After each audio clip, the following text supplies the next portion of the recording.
C'est le 12 avril que j'ai décidé de faire un reportage sur le Covid. C'était le dimanche de Pâques. Chaque année, je rends visite à mes parents. À cause de l'interdiction de circuler, je pensais juste faire avec eux le tour du quartier. Ma mère me répond.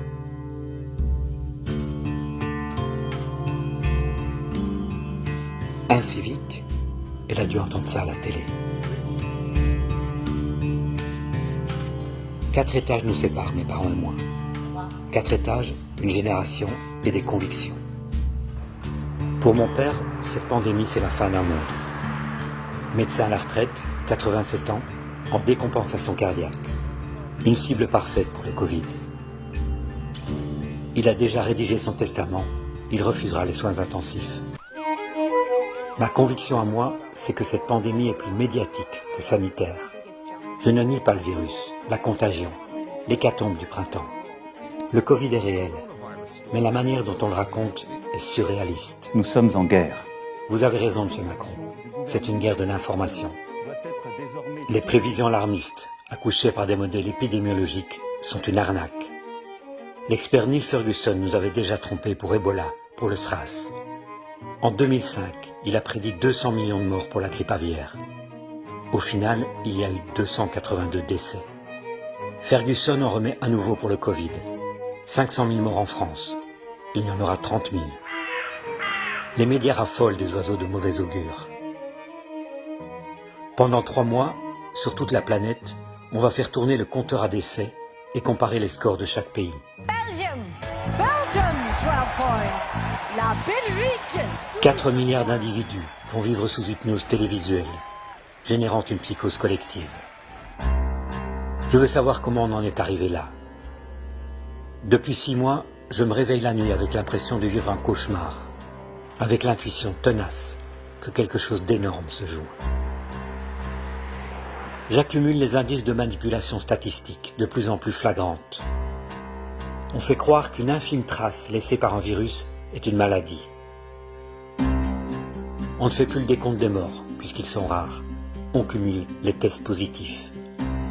On impose le port du masque en plein air, sans aucune évidence scientifique de son utilité. Et avec nous en plateau, l'épidémiologiste Marie Gilbert. Les grands médias continuent d'inviter les mêmes experts. Certains ont des conflits d'intérêts. Et toujours le même discours. Pas de retour à la vie normale avant le vaccin, présenté comme la panacée. Qui nous dit ça? Van Latem, Van Ranst. Ceux qui en 2010 nous ont vendu le vaccin GSK pour stopper le virus H1N1. Un flop monumental. Les médias ont la mémoire courte.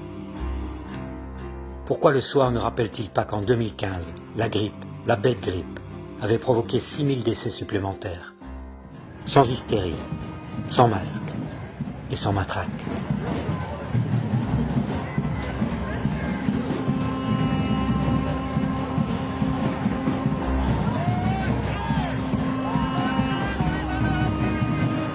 Le masque partout. C'est qu'on n'a aucune argumentation réelle pour pouvoir soutenir cette décision. Partout dans le monde, des voix s'élèvent pour dénoncer une instrumentalisation de la crise à des fins politiques, économiques, commerciales. Pour moi, c'est un grand délire, mais qui est instrumenté, parce que c'est pas Par qui?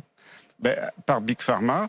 Tout ça est instrumentalisé. Vous savez quoi? On va tout de suite vous dire, vous êtes complotiste, professeur Perrol. En Wallonie, certains pourtant... En Belgique, les télés ont mis des mois avant d'inviter sur leur plateau des professionnels de la santé qui contestent le discours dominant. Si on donne des nombres absolus, ça ne veut rien dire nulle part. Il était temps. 30, 40, 50, 70%. Le 9 mai, mon père m'avait envoyé un courriel. Le journal télévisé de 13 heures ce jour confirme la reprise de l'épidémie en Allemagne. L'heure n'est pas au relâchement. On le voit dans certains pays comme l'Allemagne, la courbe repart à la hausse. En réalité, le 9 mai, les chiffres continuaient de baisser en Allemagne. En certains endroits, on pourrait même reconfiner. J'ai vérifié sur les chaînes allemandes.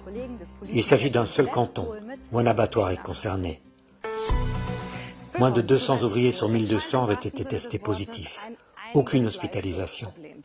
Le déconfinement était juste retardé d'1 semaine. Les écoles n'étaient même pas concernées. Juste un petit raccourci pour encourager le respect du confinement? Ou une simple erreur de la part d'un présentateur sous pression? Elle est humaine, l'erreur, mais elle va toujours dans le même sens, celui de la peur et du pire. C'est pour mon père que je veux mener cette enquête. Et pour toutes celles et ceux qui doutent. Qui se demandent si nous ne sommes pas victimes d'une vaste mascarade. Qu'on ne me dise plus jamais que la presse est un contre-pouvoir. Je veux faire ce film parce que je ne décolère pas. Incivique et irresponsable